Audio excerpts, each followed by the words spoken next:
Hello everyone. TCP flags के बारे में इस लेक्चर में हम लोग पढ़ेंगे। ऑलरेडी मैं आपको 3 फ्लैग्स के बारे में बता चुका हूं। आपको अगर याद आ रहा हो, देखो टोटल ये 6 फ्लैग्स हैं जिनके बारे में हमारे को पढ़ना है और इनकी एक प्रॉपर सीक्वेंस याद रखनी है आपको, है ना, किस सीक्वेंस में ये फ्लैग्स हैं। क्योंकि कई बार गेट एग्जाम में छोटे छोटे क्वेश्चंस बन सकते हैं। जैसे फॉर एग्जांपल अगर मैं आपको क्वेश्चन बना के दूं, लेट अस सपोज फॉर ये इनको ना हम लोग कंट्रोल फील्ड भी कहते हैं, ठीक है, जो ये फ्लैग्स हैं, क्योंकि ये कंट्रोल फ्लो को यू कैन से मेंटेन कर रहे हैं या डेटा ट्रांसफर को मतलब यू कैन से कंट्रोल कर रहे हैं, इसलिए इसको हम लोग कंट्रोल फील्ड भी बोलते हैं। ठीक है, कंट्रोल फील्ड ऑफ टीसीपी। अच्छा जी, तो वो बोल सकते हैं सीधा कि control field of TCP contains से 0010000। ओके, बाइनरी में ऐसे दे सकते हैं या फिर सीधा बोल सकते हैं कि control field of TCP contain 8 in decimal. ठीक है, सो विच फ्लैग इज सेट, तो ये आपसे पूछा जा सकता है। तो अब आप आंसर क्या करोगे भाई, ये है ना, क्योंकि देखो भाई अर्जेंट एक्नॉलेजमेंट देन पुश, सो ये पुश फ्लैग सेट है। तो इसका मतलब क्या समझ में आ रहा है आपको कि पुश फ्लैग सेट करके हम लोगों ने सेगमेंट भेज रखी है। ठीक है, ऐसे ही लेट अस सपोज वो आपको दे देते कि 24 बेस 10। ठीक है, 24 बेस 10 दे दिया। अब आपसे पूछेंगे कि हमारे पास कौन कौन से फ्लैग सेट है, तो 24 का मतलब क्या होता है जी, ये होता है 24, है ना। और ये एक जीरो और लग जाएगी, 6 बिट्स में हमने रिप्रेजेंट करा दिया। अगर आपको डेसिमल से बाइनरी कन्वर्जन भी नहीं आता तो भाई प्लीज, मैं इतना ज्यादा यानी बेसिक बोल सकता, आपको डिजिटल की मेरी प्लेलिस्ट देखनी पड़ेगी। ठीक है, डिजिटल में मैंने आपको सारा समझा रखा है ये। अच्छा जी, तो इसका मतलब क्या हुआ भाई, कौन कौन से फ्लैग सेट होके जा रहे हैं, आप समझ पा रहे होगे भाई, एक्नॉलेजमेंट फ्लैग और पुश फ्लैग, समझ पा रहे हो ना भाई। तो एसी के फ्लैग सेट है और साथ साथ पुश फ्लैग भी सेट है। और इनफैक्ट आपसे ये भी पूछा पूछा जा सकता है कि सिर्फ आरएसटी फ्लैग सेट करके हम लोग भेज रहे हैं तो कंट्रोल फील्ड की डेसिमल वैल्यू बता दो। तो आरएसटी फ्लैग देख लो भाई कौन सा है ना, ये है। तो हम क्या बोलेंगे, कंट्रोल फील्ड की वैल्यू क्या होगी जी, 4 बेस 10। आई थिंक आप समझ पा रहे होगे, है ना। ये देखो ना, ये 100 है ना, ये सारा का सारा जीरो होगा तो 4 बेस 10 आ जाएगा, है ना। और आई थिंक पकड़ गए होगे आप लोग। अगर वही बात है, रिकॉर्डेड सेशन है, किसी को कोई डाउट ना आ रहा तो इसलिए मैं फटाफट एक बार और बोल देता हूँ। 011 000, देख लो भाई, 011 000। तो कौन कौन से फ्लैग सेट है, एसी के और पुश, और ये एक्चुअली में नंबर क्या है भाई, 24 है। तो वही हमने लिखा था 24 बेस 10 है, तो एसी के और पुश फ्लैग सेट होकर के जा रहा है। ठीक है, आई थिंक समझ गए आप लोग। मेरे ख्याल से इसमें ज्यादा कुछ खास मेरे को बोलने की जरूरत नहीं है। सीक्वेंस आपको रिमेंबर रखनी है। तो सीक्वेंस रिमेंबर करने का मैंने आपको आई थिंक याद आ रहा होगा, शुरू शुरू में जब मैंने टीसीपी स्टार्ट ही किया था वहां पे मैंने सब आपको बताया था। जब मैं टीसीपी हेडर पढ़ा रहा था आपको, वहां मैंने डिस्कस किया था कि are you are perfect, reliable and sincere friend, reliable and sincere friend. Okay, so you you मतलब वही बात होगी अर्जेंट, आर आर मतलब वही एक्नॉलेजमेंट, परफेक्ट पी पी मतलब पुश, है ना, रिलायबल रिलायबल मतलब आरएसटी, है ना, सिंसियर मतलब वही एस, और फ्रेंड मतलब वही फिन। ठीक है, अब आपको ये भी याद आ रहा होगा, 3 फ्लैग्स के बारे में हम लोग अच्छे से डिटेल में पढ़ चुके हैं। कौन कौन से, एसी के फ्लैग मैंने आपको पूरा डिटेल में दिखा दिया, let me use another colour. ठीक है, प्रीवियस लेक्चर्स में हम लोग देख चुके हैं, एसी के फ्लैग देख चुके हैं, साथ साथ सिन फ्लैग देख चुके हैं, फिन फ्लैग देख चुके हैं, है ना। एसी के फ्लैग कब सेट होता है, जब एक्नॉलेजमेंट नंबर हमारा वैलिड होता है ना, और मतलब जब एक्नॉलेजमेंट सेंड कर रहे होते हैं तो एसी के फ्लैग 1 होता है। सिन कनेक्शन एस्टेब्लिशमेंट के लिए, फिन कनेक्शन टर्मिनेशन के लिए, सब मैंने आपको ऑलरेडी पहले बता रखा है। बार बार चीजें रिपीट करूंगा तो टाइम बर्बाद होगा। ठीक है जी, अब हमारे पास ये 3 फ्लैग बच गए हैं। अर्जेंट फ्लैग, ठीक है, एक अलग कलर से दिखा देता हूं मैं। 3 फ्लैग बच गए हैं, अर्जेंट फ्लैग, आरएसटी फ्लैग और पुश फ्लैग। ठीक है, इन तीनों फ्लैग्स की डिटेल स्टडी हम लोग आज के लेक्चर में करेंगे। देखते हैं कहां तक पहुंच पाते हैं। हो सका तो पूरे तीनों एक ही लेक्चर में कर दूंगा, नहीं तो एक लेक्चर और बना दूंगा। मतलब मेन बात क्या, मैक्सिमम 2 लेक्चर के अंदर ये हमारे तीनों फ्लैग्स कंप्लीट हो जाएंगे। ठीक है जी, चलो स्टार्ट करते हैं अभी, है ना। तो देखो भाई, सबसे पहले हम लोग पुश फ्लैग के बारे में पढ़ेंगे। देखो पुश फ्लैग क्या कहता है, मैं आपको एक बार थोड़ा सा समझा देता हूँ। ठीक है, let us take a slide, freestyle से थोड़ा सा समझा देते हैं आपको। देखो एक्चुअली क्या होता है, जो एप्लीकेशन लेयर पे बैठा, देखो टीसीपी तो असिस्टेंट है, है ना, जो भी एक्चुअली में कम्युनिकेट कौन करते हैं, प्रोसेसेस करते हैं, ये बात मैं आपको पहले बहुत बार बता चुका हूँ, है ना। तो एक प्रोसेस क्लाइंट होगा, दूसरा प्रोसेस सर्वर होगा, ये जनरली ये जनरल सिनेरियो होता है क्लाइंट सर्वर आर्किटेक्चर। नहीं तो पीयर टू पीयर प्रोसेसेस भी हैं जो आपस में कम्युनिकेट कर रहे हैं, मतलब कोई कोई एक दूसरे से बड़ा नहीं, कोई एक दूसरे से छोटा नहीं, सब एक जैसे हैं हैंड्स ऑन, वो आपस में कम्युनिकेट कर रहे हैं, जिनको हम कहते थे पीयर टू पीयर प्रोसेसेस, ठीक है जी। तो खैर जो भी सिनेरियो है हमारे को उससे कोई मतलब नहीं है, हम सिंपली ये बात बोलेंगे कि जो भी एप्लीकेशन लेयर पे बैठा प्रोसेस है ना, और यहाँ पे एक ये दूसरा होगा जो भी एप्लीकेशन लेयर पे बैठा प्रोसेस होगा, ठीक है। तो let us suppose this is process number 1 and let us suppose this is process number 2, ठीक है जी, और ये दोनों आपस में कम्युनिकेट कर रहे हैं, ठीक है। बट ये डायरेक्टली नहीं कर पाएंगे, इनको टीसीपी की जरूरत पड़ेगी, है ना, विदाउट टीसीपी ये कम्युनिकेट नहीं कर सकते। तो इनका असिस्टेंट बैठा होगा एक टीसीपी, ठीक है, यहाँ पे भी एक P1 प्रोसेस के लिए टीसीपी होगा और यहाँ पे ये P2 प्रोसेस के लिए टीसीपी होगा। अच्छा जी, तो अब क्या करेगा, अभी P1 प्रोसेस ये अपने असिस्टेंट टीसीपी को बोलेगा हाँ भी डेटा भेजो या डेटा रिसीव करो, ऐसे ही एंड सो ऑन। तो ये मतलब TCP is the assistant to these processes, that's it. ये चीज मैं आपको पहले बहुत बार बता चुका हूँ। अच्छा जी, अब होगा क्या, अब एक्चुअली क्या होता है, जो एप्लीकेशन लेयर का प्रोसेस होता है वो byte by byte data TCP को देता है, ठीक है, क्योंकि TCP is byte oriented protocol, जिसको हम लोग स्ट्रीम ओरिएंटेड प्रोटोकॉल भी कई बार बोल देते हैं। तो क्या होता है, वो byte by byte data TCP को देता है, ठीक है। तो वो byte by byte TCP receive करता रहेगा। अब एक तरीका तो क्या है कि एक बाइट का डेटा आया, उस एक बाइट को टीसीपी सेगमेंट बना करके भेज दे, उस केस में एफिशिएंसी बहुत कम आएगी। तो जनरली क्या होता है, जनरली 1 MSS, ठीक है, मैक्सिमम सेगमेंट साइज, ये आपको याद आ रहा होगा, इतना डेटा टीसीपी पहले कलेक्ट करता है एप्लीकेशन प्रोसेस से, उसके बाद फिर वो सेगमेंट बनाता है। मतलब जब डेटा काफी सफिशिएंट आ चुका है, 1 MSS जितना आ चुका है, याद है ना एमएसएस के बारे में मैंने आपको प्लीज सारा बता रखा है, कनेक्शन एस्टेब्लिशमेंट वाले मेरा वीडियो देखो, मैंने वो सारा आपको एक्सप्लेन कर रखा है, ऑप्शंस में हम लोग सेट करके भेजते हैं ये फील्ड एंड सॉन। तो ठीक है जी, मतलब इतना भी याद नहीं रखना तो आप इतना समझ लो, सफिशिएंट अमाउंट ऑफ डेटा होना चाहिए टीसीपी के पास, ठीक है। जब वो सफिशिएंट अमाउंट ऑफ डेटा होता है, उसके आगे ये हेडर लगाता है और फिर सेगमेंट बना करके नीचे आईपी को दे देगा, और आईपी अपना आगे हेडर लगाएगा एंड सॉन, फिर आगे मतलब ट्रांसमिशन चलता रहेगा। मेन बात क्या है भाई, टीसीपी ऐसा नहीं होता कि एक एक बाइट भेजे, वो सफिशिएंट अमाउंट ऑफ डेटा पहले कलेक्ट करता है, उसके बाद हेडर लगा करके एक सेगमेंट बनाता है और नीचे लोअर लेयर को फॉरवर्ड कर देता है, मतलब नेटवर्क लेयर को फॉरवर्ड कर देता है सेगमेंट। इतना समझ आ गया। ऐसा क्यों करते हैं, ताकि हमारी थोड़ी एफिशिएंसी अच्छी आए। अगर आपने सिर्फ एक एक बाइट का डेटा भेजा तो बहुत नुकसान होगा, मैं आपको समझा देता हूँ। जैसे सपोज करो, है ना, सपोज करो सिर्फ एक बाइट का डेटा आया एप्लीकेशन प्रोसेस से, ठीक है, जो एप्लीकेशन में बैठा प्रोसेस है उसने सिर्फ अभी एक बाइट का डेटा भेजा है और उसी की ही टीसीपी ने सेगमेंट बना दी। अगर उसी की उसने सेगमेंट बना दी तो एक बात ये सोचो, एक बाइट का डेटा था, अब मिनिमम जो हेडर होता था, याद है, टीसीपी हेडर 20 बाइट्स का होता था, याद है कि नहीं, मिनिमम 20 का होता है, मैक्सिमम 60 तक जाता है। वही आईपी वाला सिनेरियो है, मिनिमम 20 और मैक्सिमम 60 एंड सो ऑन। तो मिनिमम हेडर हम मान के चलते हैं। तो एक बाइट डेटा को भेजने में 20 बाइट का ओवरहेड लगा दिया ट्रांसपोर्ट लेयर में। अच्छा, अब यहीं पे बात खत्म नहीं होगी, आगे नेटवर्क लेयर भी तो है, तो नेटवर्क लेयर भी तो अपना हेडर जोड़ेगी, तो अपना हेडर जब वो जोड़ेगी तो 20 बाइट का और जुड़ जाएगा, समझ गए। तो एक बाइट को भेजने में 40 बाइट आप खर्च कर चुके हो, लेकिन अभी भी काम कंप्लीट नहीं हुआ, आगे बैठी होगी कौन, data link layer. Data link layer भी तो हेडर और टेलर दोनों चीज ऐड करेगी। और आपको याद आ रहा होगा, अगर हम इथरनेट का यूज करते हैं, इथरनेट में आपको याद है मिनिमम फ्रेम साइज कितना होता था, 64 बाइट्स का होता था। 64 बाइट से कम का हम फ्रेम नहीं भेज सकते, इंक्लूडिंग हेडर ट्रेलर एंड सब कुछ ओवरहेड वगैरह मिला करके, क्योंकि पूरा फ्रेम बोल रहा हूँ, फ्रेम में हेडर ट्रेलर डेटा सब कुछ होगा। आई थिंक समझ पा रहे हो, नहीं याद आ तो मेरे इथरनेट की वीडियोस देखो, आपको सब याद आ जाएगा। मिनिमम 64 बाइट का भेजते थे, कारण याद आ रहा है, सीएसएमएस-सीडी हम लोग लगाया करते थे, इसलिए मिनिमम फ्रेम साइज की जरूरत होती थी। 64 बाइट है भाई, है ना। तो घुमा फिरा करके मैं क्या कहूंगा कि फाइनली 64 बाइट्स का फ्रेम बनाया जाएगा, और उस 64 बाइट्स के फ्रेम में, है ना, सिर्फ और सिर्फ 1 बाइट का डेटा है। तो अब देख लो कितनी एफिशिएंसी कम है, एक बाइट को भेजने के चक्कर में 63 बाइट्स का आपने ओवरहेड जोड़ दिया। और अभी भी यहाँ कहानी खत्म नहीं, वहां से एक्नॉलेजमेंट भी आएगी, ठीक है। तो वही बात है, मतलब एफिशिएंसी बहुत कम है। तो इसीलिए ऐसे नहीं सोचा जाता कि एक एक बाइट को भेजता रहे। वो कहता है कि ठीक है, इकट्ठी कुछ बाइट्स आ जाए हमारे पास, उसके बाद में भेजूंगा। जैसे सपोज कर लो आपने बाल्टी लगा दी और ऊपर से टैप खोल दिया है, तो ऐसे थोड़ी होगा कि थोड़ा सा पानी डाला और फटाफट से बाल्टी उठा करके आप अंदर ले गए एंड सो ऑन। ऐसे सोचो, ऊपर चढ़ा रहे हो पानी, है ना, आप नीचे ऊपर आपका पानी खत्म हो गया, जो जनरली मेरे घर में होता है कई बारी। तो ऊपर पानी खत्म हो जाता है, तो नीचे से हम लोग मतलब बाल्टी लेके ऊपर जा रहे हैं एंड सो ऑन। अब तो खैर काफी हद तक टचवुड सिनेरियो थोड़ा सा ठीक हो गया हमारे घर में, क्योंकि हैंड पंप वगैरह वगैरह, मतलब हैंड पंप से हमने लगा ली है मोटर वगैरह, पर पहले नहीं थी, है ना। तो फिर पहले क्या होता था, पानी खत्म हो जाता था, तो हम क्या करते थे, हम नीचे जाते थे, नीचे से बाल्टी भर के लाए, ऊपर चढ़ाई, फिर एक और बाल्टी चढ़ाई एंड सो ऑन, क्योंकि पानी बिल्कुल खत्म है, क्या करें, पानी के बिना तो काम हो नहीं सकता। तो अब ऐसे सोचो कि मैं थोड़ा-सा पानी खोला, मैंने बिल्कुल थोड़ा-सा पानी डाला, बाल्टी भर के मैं ऊपर चढ़ा रहा हूँ, फिर दोबारा जा रहा हूँ, फिर दोबारा जा रहा हूँ, तो इससे क्या फ़ायदा होगा भाई?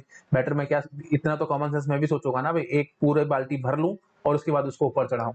तो वही बात यहाँ है ना? कि एक-एक बाइट तो आ रहा है, ऊपर से एक-एक बाइट करके आ रहा है ना? पानी धीरे-धीरे आ रहा है ऊपर से, ऐसे समझ लो, पानी या बाइट ऐसे धीरे-धीरे आ रहा है। तो जब पूरा भरेगा उसके बाद, मतलब वही बात है, बाल्टी भरेगी तभी तो भेजोगे ना, तो वही बात है, एमएसएस जब बन जाता है तभी टीसीपी भेजता है, ऐसे नहीं भेजता। आई थिंक समझ गए होगे आप लोग मैं क्या कहने की कोशिश कर रहा हूँ, ठीक है ना? तो एक-एक बाइट भेजने का कोई फ़ायदा नहीं है, बहुत ज़्यादा नुकसान होगा। आप ये थोड़ा-सा पानी डाल करके मैं ऊपर चढ़ाऊँ और फिर दोबारा आऊँ, बहुत ज़्यादा मतलब वेस्टेज है ना भाई, ऊपर-नीचे चढ़ने में मेरी सारी जान निकल जाएगी। तो वही बात यहाँ है, तो क्यों हम ऐसे टाइम पास करें, है ना? तो नो डाउट पानी धीरे-धीरे आ रहा है, जैसे वही बात है, डेटा धीरे-धीरे आ रहा है, तो ये टीसीपी वेट करता रहता है। जब एमएसएस बनेगा तब हेडर लगाएगा और भेजेगा। जनरल सिनेरियो ये रहता है, ठीक है? और क्यों रहता है मैंने आपको समझा दिया, एफिशिएंसी बहुत ज़्यादा कम आएगी, ठीक है? आप इसको थोड़ा-सा नोट डाउन कर लो, मैंने जो नोट्स लिखे हैं मैं वो आपको पढ़ के सुना देता हूँ फटाफट से, ठीक है? कर लोगे नोट डाउन? कर लिया? अब आओ देखो भाई, मैंने नोट्स में लिखा हुआ है, जनरली ये देखो छोटा कर देता हूँ, समझाता हूँ आपको फटाफट। देखो, generally sending TCP wait for one MSS from application layer program and only then in it apply header and make segment. Generally यही सिनेरियो चलता है, जनरली मैंने लिखा है। ऐसा क्यों किया जाता है? व्हाई का मैं आंसर कर रहा हूँ। Let only one byte data come from application layer and TCP made a segment by applying 20 byte header. 20 byte का हेडर तो उसको लगाना पड़ेगा। To this segment 20 byte header will be applied by network layer, है ना, IP header, वो आपको पता ही है। अच्छा जी, let Ethernet is used at data link layer, so it need minimum 46 byte payload and minimum frame size is 64 bytes. ये आपको पता होगा भाई, है ना? तो 46 बाइट का पेलोड चाहिए होता है, और यहाँ पे तो अभी 41 का ही बना ना, 20 बाइट का नेटवर्क लेयर का हेडर, 20 बाइट का टीसीपी हेडर और 1 बाइट का डेटा, तो 41 हुआ। तो हम क्या करेंगे, 5 बाइट की पैडिंग लगाएंगे एंड सो ऑन। प्लीज याद आ रहा होगा, इथरनेट में मैं नहीं घुस रहा, टाइम वेस्ट होगा। मेरा बात क्या है कि सब कुछ छोड़ करके बस इतनी बात करो, 64 बाइट का फ्रेम बनाना पड़ेगा, ठीक है जी, बिकॉज ऑफ सीएसएमएससीडी, आपको याद आ रहा होगा ना, मिनिमम फ्रेम साइज की जरूरत होती थी।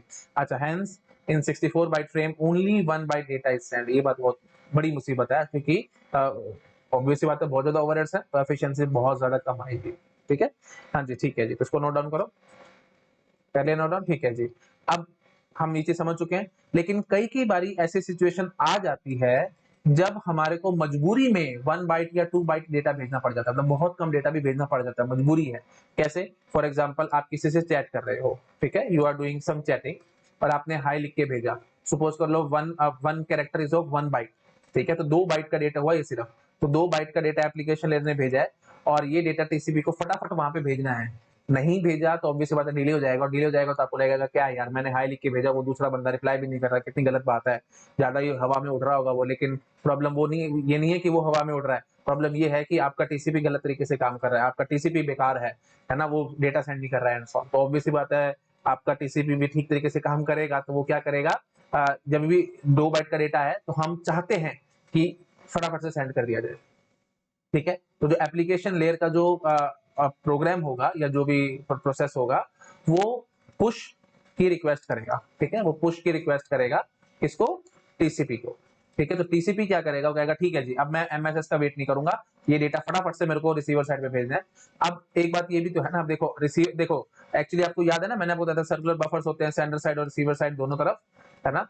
तो अब एक बार जरा ये भी समझो, है ना, तो इसने इसने इसने सिर्फ 2 बाइट की सेगमेंट बना करके भेज दी उस तरफ, रिसीवर साइड पे भेज दी। अब रिसीवर साइड पे ऑब्वियसली क्यू था ये, तो क्यू के एंड में जाकर के ये लगेगी ना, तो पहले काफी सारी बाइट्स बची हुई हैं, तो पहले वो सारी जो दूसरा एप्लीकेशन लेयर प्रोसेस होगा उसको डिलीवर होंगी, उसके बाद ही तो ये जो आपने 2 बाइट का डेटा भेजा था वो डिलीवर होगा, ऐसे होगा ना। तो अब ये जो रिसीवर टीसीपी होगा ये अपने हिसाब से काम कर रहा है भाई, है ना, जैसे सरकारी ऑफिस में काम होते हैं, धीरे धीरे हाँ जब मन करा भेजा एंड सो धीरे धीरे काम चल रहा है, एग्जैक्टली ऐसे नहीं होता, मैं सिर्फ आपको इमेजिन करवा रहा हूँ कुछ नहीं, ठीक है जी। तो ये धीरे धीरे काम करेगा, लेकिन अब क्या होना चाहिए यहाँ पे, जैसे ये अर्जेंट डेटा आया, ये पुश फ्लैग वाला डेटा आया है, मतलब स्पेशल डेटा आया है, इसको फटाफट से हमारे को एप्लीकेशन लेयर को फॉरवर्ड करना है, ये चाहते हैं हम लोग। तो फिर कैसे करें? तो मतलब डायरेक्टली इनडायरेक्टली मैं क्या चाहता हूँ, जो सेंडिंग टीसीपी है ये रिसीविंग टीसीपी को कुछ ना कुछ ऐसी चीज बताए ना, जिससे कि ये जो रिसीविंग टीसीपी है ये एक्टिव हो जाए, और एक्टिव होकर के फटाफट स्पीड से जो रिसीवर एप्लीकेशन लेयर प्रोसेस है उसको दे दे। तो उसके लिए क्या किया जाता है, पुश फ्लैग का यूज होता है। तो एप्लीकेशन लेयर ने तो पुश की रिक्वेस्ट कर दी सेंडिंग टीसीपी को, या फटाफट से डेटा वहां पे भेजो, एमएसएस का इंतजार मत करना, मेरे को जल्दी जल्दी वहां पे डिलीवर करवाना है। तो इसने हाई का मैसेज भेजा था क्योंकि चाहते हैं कि फटाफट से डिलीवर हो जाए, रियल टाइम में फटाफट काम होना चाहिए ना, इसको हम इंटरेक्टिव एप्लीकेशंस कहते हैं, है ना। तो फिर इसने क्या किया, इसने फटाफट से सेगमेंट बना के भेज दी। अब प्रॉब्लम ये आएगी कि रिसीवर साइड पे तो वो आखिरी में जाके अटक जाएगी ना, वो आखिरी में क्यू में जाके लग चुकी है। अब जब तक आगे वाला डेटा एप्लीकेशन लेयर को नहीं दिया जाएगा तब तक ये ऑब्वियसली नहीं दिया जाएगा, तो काफी देर यहाँ लग गई, तो फायदा क्या हुआ, आपने तो फटाफट हाई लिख करके वहां भेज दिया, लेकिन वहां पे हाई रिसीव ही नहीं हुआ। बात समझ रहे हो, आपने हाई लिख के भेजा, वहां पे रिसीव भी तो होना चाहिए था ना। पहला तो सबसे सिंपल केस क्या है भाई, आपने हाई लिखा तो आपका जो टीसीपी है वही बैठा रहेगा इंतजार में कि ठीक है जी वो काफी सारा डेटा आए तब मैं सेगमेंट बना के भेजूं।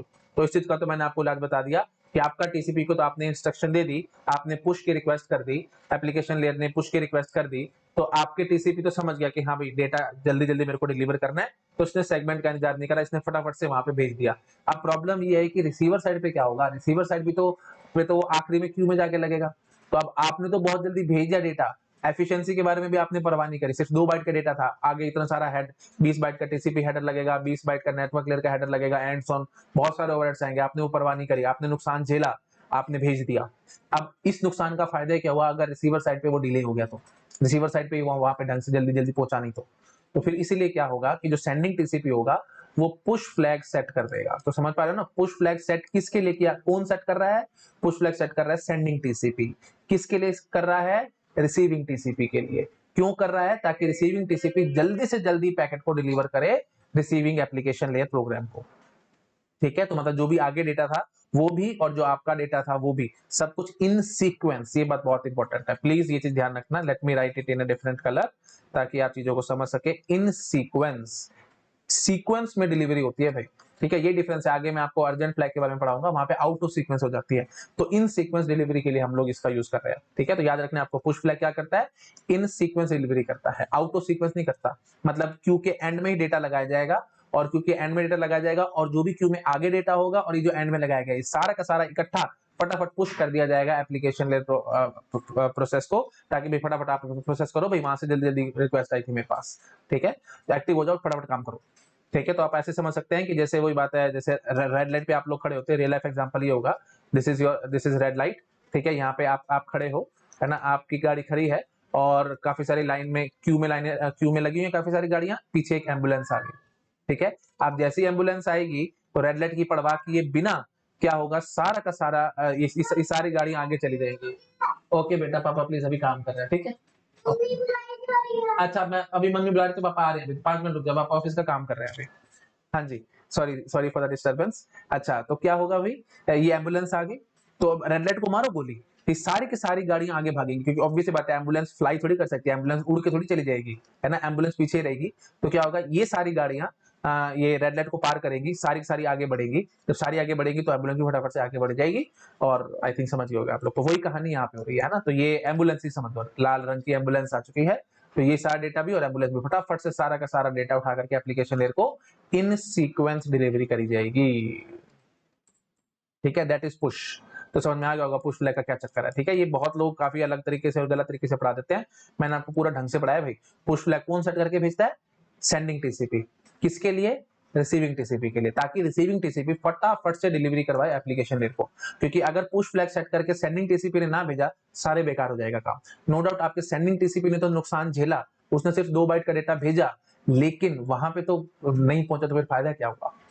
आई थिंक आप लोग समझ गए होंगे, है ना। तो याद रखना आपको, इंटरेक्टिव एप्लीकेशंस में पुश की रिक्वेस्ट जनरली करी जाती है, और जो टीसीपी होता है उस टाइम पे एफिशिएंसी की परवाह किए बिना फटाफट स्पीड से डेटा भेजता है। ठीक है, जितना डेटा आएगा उतना का सेगमेंट बना बना के भेजता जाएगा, हाई लिख के भेजा, हाउ आर यू लिख के भेजा, जो लिख के भेजा फटाफट से वो भेजता जाएगा। एफिशिएंसी की वहां पे परवाह नहीं है, रियल टाइम एप्लीकेशन है में ये, आपने हाई भेजा, वहां से फटाफट हाई आएगा, फिर आप आगे कुछ और भेजोगे, फिर वो कुछ और भेजेगा, तो तभी तो चैटिंग होगी, तभी तो मजा आएगा आपको बात करने का। अब आपने कुछ भेजा, अब सपोज कर लो आपका सेंडिंग टीसीपी ढीला ढाला था, वो कहते हैं नहीं जी नहीं, मैं पुश नहीं करता, है ना, और मैं बहुत सारा डेटा इकट्ठा लेकर के ही भेजूंगा, वो अड़ गया इस बात पे कि नहीं मैं नहीं करता ऐसे काम, मैं पूरा इकट्ठा ही भेजूंगा। तो अगर उसने पूरा इकट्ठा ही भेजा, तो ऐसे समझो आपने हाई लिख के भेजना था, आपने आगे बहुत कुछ लिखा होगा, तो सारा का सारा इकट्ठा एक बार में डिलीवर हो जाएगा, तो चैट ही नहीं नजर आएगी आपको, तो वो ईमेल नजर आएगा इतना बड़ा, समझ रहे हो कि नहीं, लेटर लिखा हुआ आ गया आपके पास।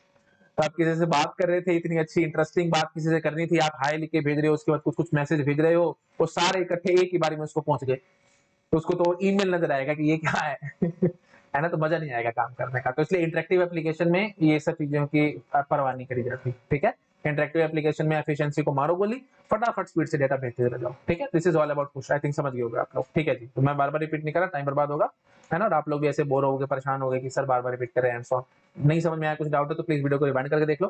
तो ऐसे मेरे ख्याल से मैंने सफिशिएंट अमाउंट ऑफ आपको बातें बता दी हैं, आपको क्लियर हो गया होगा सारा, नोट डाउन कर लो उसको, ठीक है जी। ओके जी, चलो चलो ठीक है, अब मैं लाइनें पढ़ता हूँ फटाफट, अब आपको मजा आ जाएगा सुनने में। देखो भाई, देखो भाई क्या हो रहा है।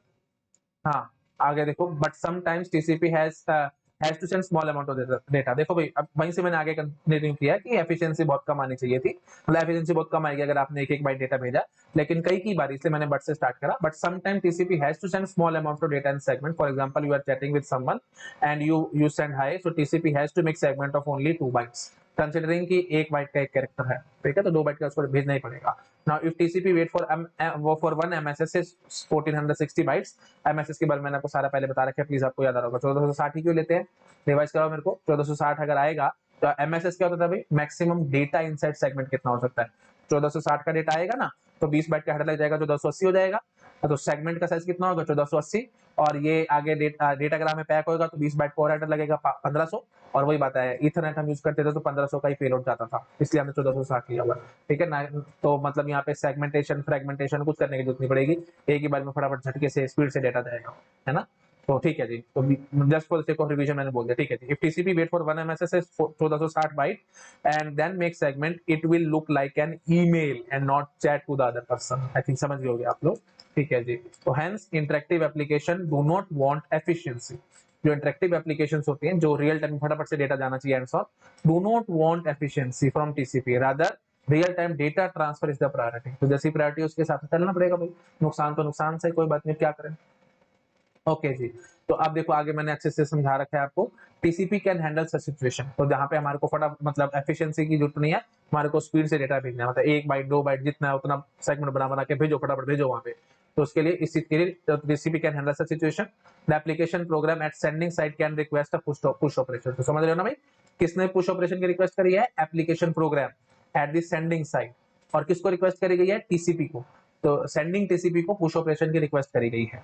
अच्छा जी, तो प्लीज ये ध्यान रखना, ये गलतियां बहुत लोग करते हैं, अनफॉर्चुनेटली मैंने बहुत टीचर्स को देखा है, वो बोलते हैं कि पुश फ्लैग सेट करके एप्लीकेशन लेट बोल देती है। अरे पुश फ्लैग वो तो सेट करके देगी, ठीक है, और क्यों सेट किया जा रहा है वो भी आपको समझ में आ चुका होगा। तो पुश फ्लैग सेट कौन करता है, सेंडिंग टीसीपी, किसके लिए, रिसीविंग टीसीपी के लिए, ताकि वो जल्दी से जल्दी डिलीवर करे डेटा एप्लीकेशन लेयर को, है ना। क्योंकि आपके टीसीपी ने तो अपना काम कर दिया, आपने नुकसान भी झेला, सब कुछ किया, अब इस नुकसान को कोई फायदा नहीं अगर वहां पे रिसीवर साइड पे सारा काम ढीला हो गया, तो वहां पे ढीला काम ना हो, एक्टिव काम हो। तो ये बताए एम्बुलेंस वाली बात हो, तो एम्बुलेंस भेजा तो बताए ना कि ये एम्बुलेंस है, फटाफट इसको ऊपर भेजना है भाई, है ना। तो इसलिए वो पुश फ्लैग सेट करके भेजता है, समझ गए होगे आप, ठीक है आगे पढ़ो। हाँ जी, this means that sending TCP must not wait for window to be filled, ठीक है, वही बात है, विंडो आगे मैं आपको समझाऊंगा, वैसे थोड़ा थोड़ा आपको आइडिया होगा भी सही, जितना भी विंडो मतलब बफर बफर समझो, ठीक है, बफर भरने का इंतजार नहीं किया जाता, ठीक है। ओके जी, तो it must create a segment and send it immediately, ठीक है जी। नाउ दिस समझ गए ना भाई, TCP can handle such situation, the application program at sending side can request push operation. This means that the sending TCP must not wait for window to be filled. Okay, it must create segment and send it immediately. Okay, now the sending TCP must also set the push bit. ये बात ध्यान रखना, किसने set किया, sending TCP must also set the push bit to let the receiving TCP know that the segment includes data that must be delivered to the receiving application program as soon as possible and not wait for more data to come. I think समझ गए होगे आप लोग, बहुत आसान language मैंने लिखा हुआ है, rather मैंने क्या लिखा हुआ है, मैंने तो फ्रोजन की किताब से लाइनें उठाई हैं ये सारी ऐसे, ठीक है। ओके जी, although the push operation can be requested by the application program, most current implementation ignore such request, ठीक है, ये बात ध्यान रखनी है आपको। एप्लीकेशन प्रोग्राम तो पुश पुश पुश बोलता रहेगा कि जल्दी भेजो जल्दी भेजो, तो जो टीसीपी होता है वो जनरली इसको इग्नोर भी कर सकता है, ऐसी बात नहीं है कि इसको हमेशा भेजने भेजने, इग्नोर भी कर सकता है। देखो इन्होंने लिखा हुआ है कि although the push operation can be requested by the application program, most current implementations ignore such request, मतलब जो भी टीसीपी की इम्प्लीमेंटेशन है वो इसको इग्नोर कर देती है। TCP can choose whether or not to use this feature, ये टीसीपी की मर्जी है वो यूज करे या ना करे इस फीचर को, क्योंकि वो तो ऑब्वियसली बताओ तो बोलेगा जल्दी कर जल्दी कर जल्दी कर जल्दी कर, अब तो वो तो असिस्टेंट की मर्जी है भाई कितने जल्दी दिखाएगा कितना नहीं दिखाएगा, समझ रहे हो ना भाई, मालिक बोल रहा है अपने सर्वेंट को, जल्दी कर, जल्दी भेज, जल्दी भेज। वो सर्वेंट कहेगा ठीक है यार, ये तो रोज ही बोलता है जल्दी कर, मैं तो अपने हिसाब से चलूंगा। दुकानदार आदमी ऐसे ही करते हैं, वही बात है, दुकानदारी का मैं एग्जांपल लेते रहता हूँ, है ना। तो ऐसे ही करता है। हम भी करते थे ऐसे ही, जो सर्वेंट होते थे हमारे पास, जल्दी कर, जल्दी कर, जल्दी शटर खोल, जल्दी जल्दी जल्दी माल लगा, जल्दी कर। तो वो आ गया, कस्टमर आ गया, फटाफट इसको जल्दी अटेंड कर, एंड सो ऑन। वो अपने हिसाब से चलते थे, वो कहते थे ठीक है यार, ये तो रोज ही जल्दी जल्दी बोलते रहते हैं, हम अपने हिसाब से चलेंगे। तो वही बात है, यहाँ पे डीसी भी अपने हिसाब से चलेगा। ठीक है, वो जल्दी जल्दी बोलता रहे, उसको परवाह नहीं होती। समझ गए होगे ठीक है आप लोग, है ना। तो होते ही ऐसे हैं, सर्वेंट जनरली ऐसे ही होते हैं, बोलते रहो जल्दी कर, वो जल्दी नहीं करते, वो अपने हिसाब से चलते हैं। ठीक है, लगभग 1 साल मैंने बताया था ना, मैंने 1 साल लगभग दुकानदारी करी है, तो मेरे को आइडिया है इन सब चीज़ों का। चलो ठीक है जी, ओके, कर लो नोट डाउन इसको। ठीक है, तो ठीक है यार, इतना ही रखते हैं इस लेक्चर में। नेक्स्ट लेक्चर में मैं आपको अर्जेंट अर्जेंट डेटा के बारे में समझाऊँगा, ठीक है? समझा सकता हूँ अभी, बट वही बात है, ठीक है, अभी मेरे को थोड़ा-सा नीचे जाना पड़ेगा भाई, बुलावा आ रहा है, आपने भी देखा होगा, मेहमान भी आ गया, बुला गया मेरे को 2-3 बारी। तो ठीक है, बाकी बातें नेक्स्ट लेक्चर में करते हैं। Okay, thank you so much, bye-bye. Hello everyone, अगर आप लोगों को मेरा काम पसंद आ रहा है तो प्लीज वीडियोस को लाइक करते रहा करो, अपने फ्रेंड्स के साथ शेयर करते रहा करो, और अगर आप मेरे को फाइनेंशियली हेल्प करना चाहते हैं तो यूपीआई आईडी आपको डिस्क्रिप्शन में मिल जाएगी। आप जो अमाउंट चाहे वो डोनेट कर सकते हो, मैं आपसे कभी भी मुंह से कुछ नहीं मांगूंगा। जो आपको अच्छा लगता है आप मुझे वो डोनेट कर सकते हो। और आपको मैं बता देता हूँ, एक एक वीडियो बनाने में बहुत मेहनत लगती है भाई। ऑन एन एवरेज अगर मैं 1 घंटे की रिकॉर्डिंग कर रहा हूँ तो मुझे 3 से 4 घंटे लग जाते हैं, और मैं डेली बेसिस पे आपके लिए 3 घंटे के अराउंड रिकॉर्डिंग कर रहा हूँ। मतलब 2 से 3 लेक्चर मैं रोज डाल रहा हूँ। तो ऑन एन एवरेज में 12 से 13 घंटे काम कर रहा हूँ। मॉर्निंग में सुबह उठता हूँ, आई थिंक 8 o'clock के अराउंड, और उसके बाद से ही मेरा पूरा दिन स्टार्ट होता है, और लगभग मैं रात को 11 बजे तक काम करता हूँ। ठीक है, तो पूरा दिन मैं आप लोगों के लिए डिवोट कर रहा हूँ। अगर आपको अच्छा लग रहा है मेरा काम तो प्लीज मुझे सपोर्ट करो। ठीक है, okay, thank you so much, bye bye.